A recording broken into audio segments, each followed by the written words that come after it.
ज्योतिष विषय के विद्यार्थियों और जिज्ञासुओं, आप सभी को मेरा नमस्कार। गुरु ब्रह्मा गुरु विष्णु गुरुर्देवो महेश्वराय, गुरु साक्षात परम ब्रह्म तस्मै श्री गुरुदेवाय नमः।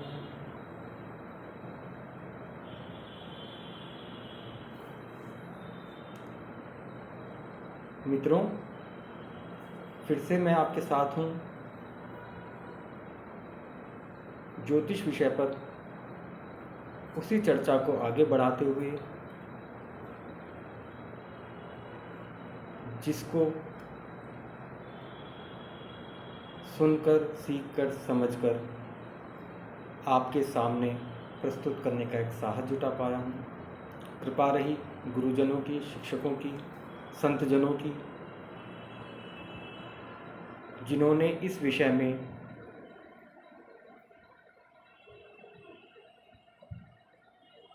मुझे कुछ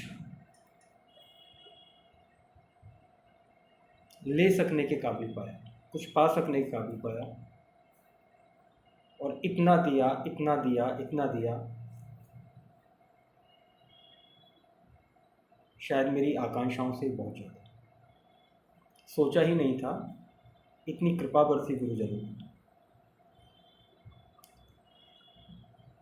जब कभी भी अपने गुरुजनों के बारे में सोच भर लेता हूँ, एक लहर सी उठती है, एक आनंद की अनुभूति सी होती है। कभी भी अनुकूल प्रतिकूल परिस्थितियाँ जीवन में सभी के लिए बनी रहती हैं, लेकिन जब भी एक ध्यान करता हूँ अपने गुरुजनों का, एक स्फूर्ति सी जाग जाती है। तो आपसे निवेदन करूँगा, प्रत्येक वह व्यक्ति जिससे जीवन में हम कुछ सीख कर समझ पाए, वह व्यक्ति हमारे चूँकि गुरुतुल्य होते हैं, इसलिए गुरु को किसी एक देह में न बांधिए। वह व्यक्ति न होकर के व्यक्तित्व होते हैं। हमें जीवन उपरांत अनेकों अनेक गुरुजनों का आशीर्वाद मिलता रहता है, और वह तब तक होता रहता है जब तक हमारे अंदर सीखने का एक क्रम बना हुआ होता है, एक जिज्ञासा बनी हुई होती है, एक चेष्टा बनी हुई होती है। जिस दिन ये क्रम टूट गया, ये चेष्टा नहीं रही, ये जिज्ञासा शांत हो गई, उसी दिन हमारा सीखना रुक जाता है, या हमारे अवगुण बली हो जाते हैं, या हमारे सद्गुण निर्बल पड़ जाते हैं।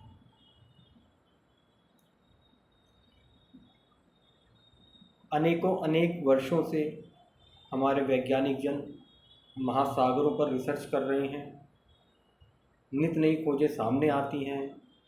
वो सिर्फ इसलिए है कि जिज्ञासाएं शांत नहीं होती। वो खोजी प्रवृत्ति के लोग हमेशा कुछ न कुछ नया खोजते रहते हैं। हमारी पृथ्वी की गहराई में जाकर, हमारी सागर की गहराई में जाकर, अंतरिक्ष में जाकर, या वायुमंडल में रहकर, किसी भी तरह की रिसर्च करके उनका काम खोजना होता है। इसी प्रकार यदि हम ज्योतिष विषय की बात करें और ज्योतिष विषय की किसी भी शाखा की बात करें, तो हमारी शिक्षा का अंत नहीं है। समस्त जीवन क्या, अनेकों अनेक जीवन सिर्फ सीखने में ही निकल जाने हैं। ये ना सोचें कि हमें सब कुछ सीखना है, क्योंकि सब कुछ का तो कोई ओर छोर नहीं आ पाता है। जितना पा चुके हैं उसको तो समझना है, और उसको समझकर अप्लाई करना है। बहुत सारे के चक्कर में हमारा थोड़ा भी समाप्त हो जाएगा। उस थोड़े से शुरुआत करते हैं। जितना भी है, जैसा भी है, उतने से शुरुआत करते हैं। हम सभी का अपना अपना एक पात्र है, जिसमें हमारा विवेक समाया हुआ है, हमारा ज्ञान समाया हुआ है, हमारी विनयशीलता समाई हुई है।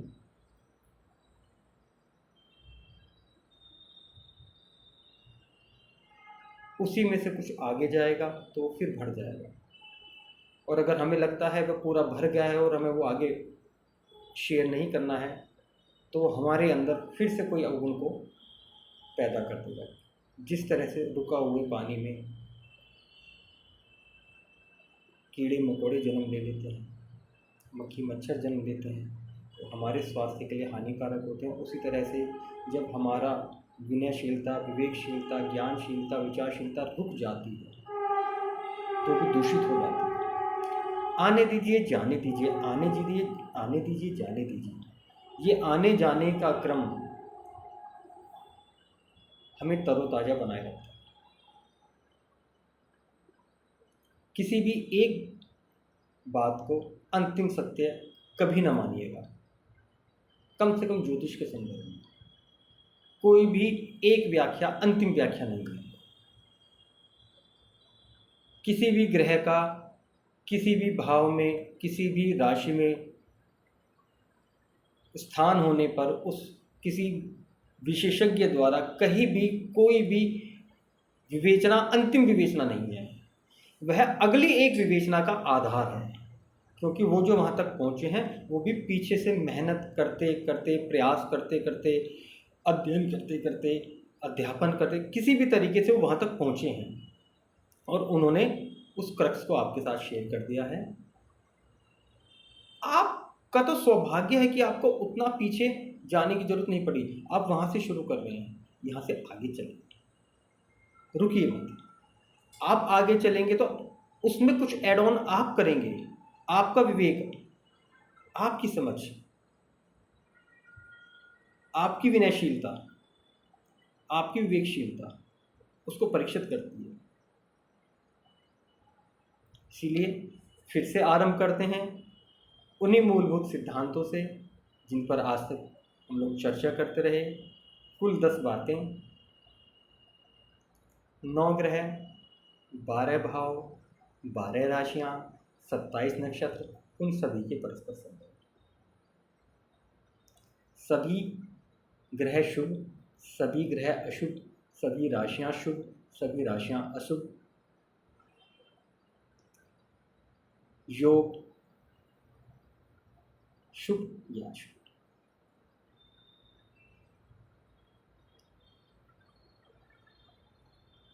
इन सभी विषयों के बारे में आप सब जानते हैं। जिस किसी ने भी अपनी ज्योतिषीय ज्ञान की एकेडमिक क्वालिफिकेशन कंप्लीट कर ली है, कोई डिप्लोमा कोर्स है, डिग्री कोर्स है, वो इन विषयों के बारे में, इन 10 टॉपिक के बारे में सब जानते हैं। कुछ भी नया उनके पास नहीं है मेरे पास लिए बताने के लिए। 9 ग्रहों में से 7+2 पर हम लोग बात करते हैं हमेशा। समझिएगा, बस बिल्कुल सरलता से प्रयास करूंगा। 7 ग्रह, 7 रंग।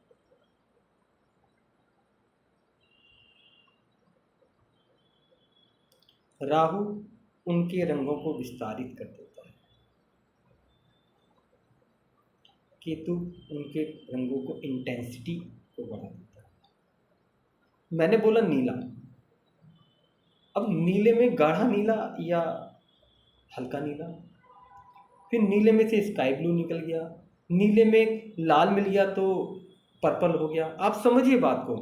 बेसिक रंग 7 हैं, बेसिक ग्रह 7 हैं, सुर 7 हैं,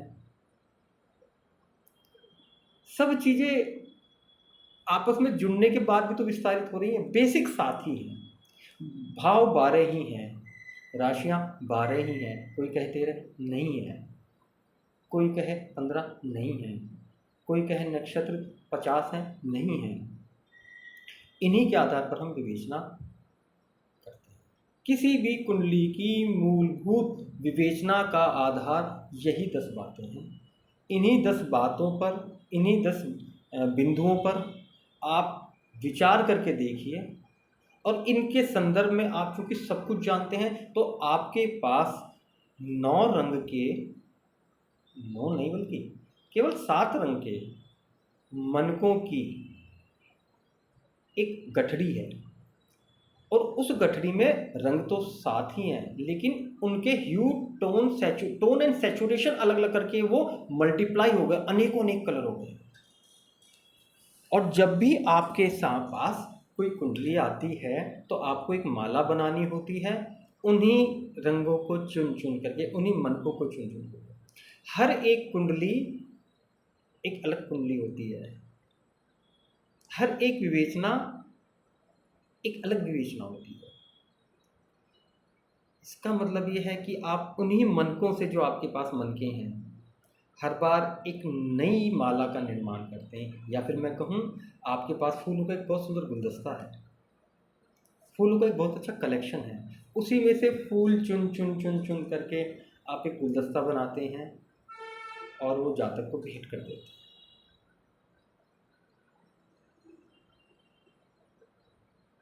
जब आप उस गुलदस्ते को बना रहे होते हैं, फूलों को चुन चुन करके, या माला को बना रहे होते हैं मनकों को चुन चुन करके, तो उसमें आपकी वैचारिक ऊर्जा, मानसिक ऊर्जा और दैहिक ऊर्जा तीनों का समावेश रहता है। और आपकी शुभकामनाएं होती हैं आपके एक एक शब्द में, आपके एक एक प्रयास में, वो आपकी रीति है। जितना सकारात्मक आप हैं उतना सकारात्मक आपका विवेक है, जितने ऊर्जावान आप हैं उतने ऊर्जावान आपके शब्द, जितना शक्तिशाली आपका हो रहा उतने प्रभावी आपका व्यक्तित्व हो जाता है। वही ऊर्जा ही तो आप आगे प्रवाहित कर रहे हैं।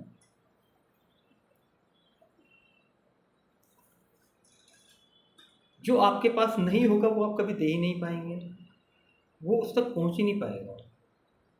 कई बार हम पहुंचाने का दिखावा कर सकते हैं, किसी बिंदु पर हम स्पष्ट नहीं हैं तो वह रुक जाए, बनस्पत इस पे कि कुछ ऐसा कह दें जो कि ना स्पष्ट है ना स्पष्ट है, बीच का कुछ।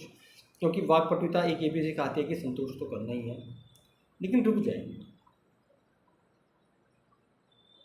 आपका मन गवाही देता है, मन कहता है कि नहीं है तो झूठी, लेकिन चलने दो, आपका विवेक है। आपका मन कहता है नहीं, मेरे को इतना ही समझ में आया, मैं यहाँ तक बात करूँगा, इसके बाद अगर आपको कुछ और जानकारी चाहिए तो आप या तो आपको लगता है आपसे बेहतर कोई एस्ट्रोलॉजर हैं, आप उनको रिकमेंड कर दीजिए। अन्यथा आप उनसे ये भी कह सकते हैं कि यहाँ तक मेरी समझ में आया है, यहाँ से आगे के लिए आपको और किसी एस्ट्रोलॉजर कंसल्ट करने की ज़रूरत पड़ सकती है, उनको जाने दीजिए। सारी बीमारियां एक ही डॉक्टर ठीक नहीं कर सकता है, सारे दुखों का इलाज एक ही व्यक्ति के पास नहीं हो सकता है।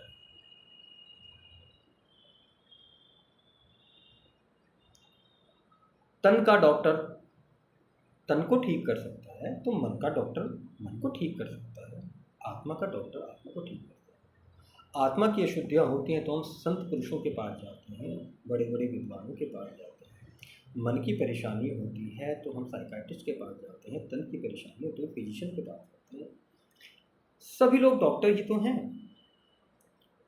जब हमें अपने दुख का पता चल जाता है, वो शारीरिक है, मानसिक है, दैहिक है, आत्मिक है, तो उसी के अनुरूप ही तो हम चयन करते हैं कि उपचार किन से कराना है। अब जब तक हमें दुख का ही नहीं पता चला तो हम उपचार के लिए कैसे कहाँ जाएंगे, किन से बात करेंगे, कैसे बात करेंगे? संभवतः हम कंफ्यूज ही रहेंगे कि हम मनोरोगी हैं लेकिन एक्सेप्ट नहीं कर रहे हैं,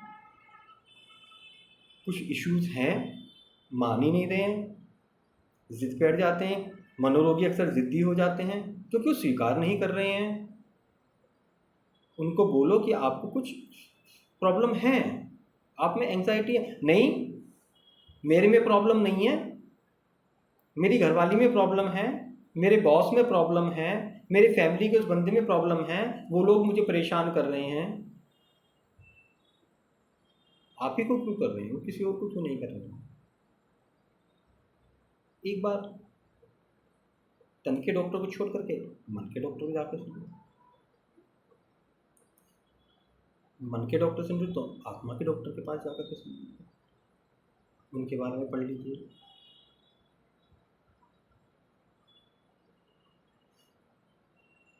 हमारे बदलने पर ही तो सब कुछ बदलेगा। हम खुद को बदलने को तैयार नहीं हैं, अपने विचारों में परिवर्तन लाने को तैयार नहीं है, कैसे जीवन बदल जाएगा।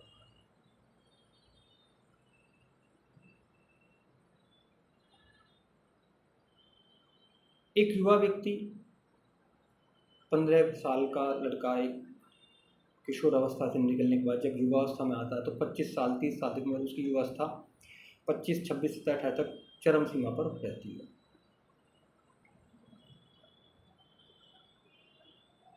युवा स्वरूप जो वो कर सकता है, नाचना गाना खेलना कूदना, वो करेगा ही करेगा। दौड़ भाग करना, क्या दिक्कत है। लगन में अगर उसके मंगल है तो सभी सदा युवा भी दिखना चाहेगा। देखिए, मंगल को युवा कहा गया। युवा अवस्था में है तो और वो चीज़ उसमें अभिव्यक्त हो जाएगी उसकी शारीरिक संरचना में।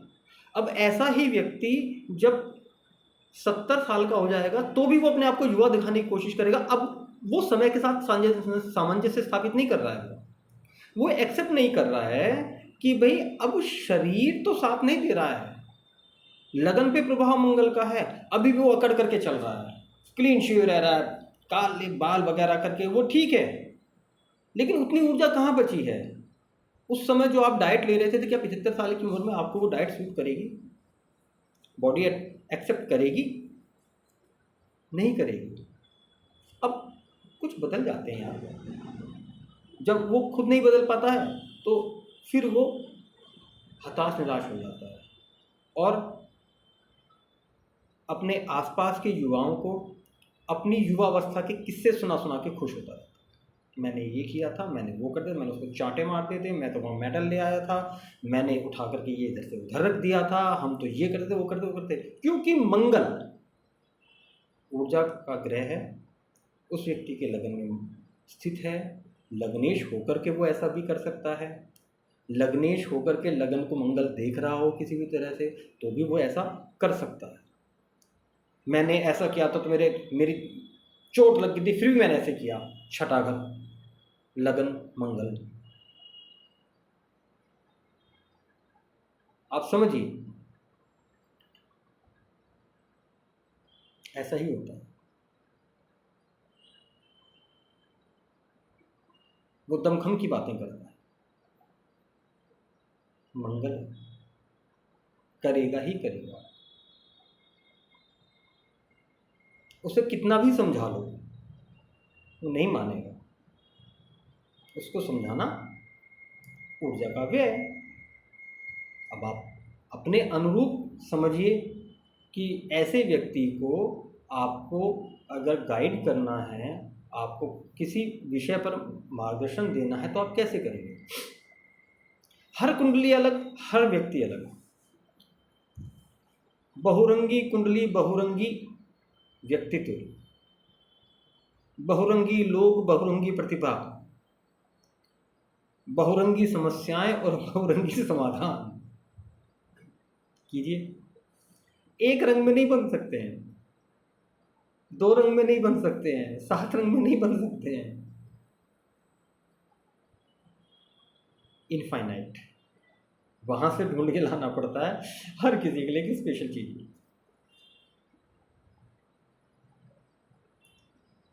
आज के लिए इतना ही, फिर मिलेंगे अगले वीडियो में कुछ और सहज बातों के साथ, कुछ और सरल बातों के साथ कुंडली विवेचन के। नमस्कार।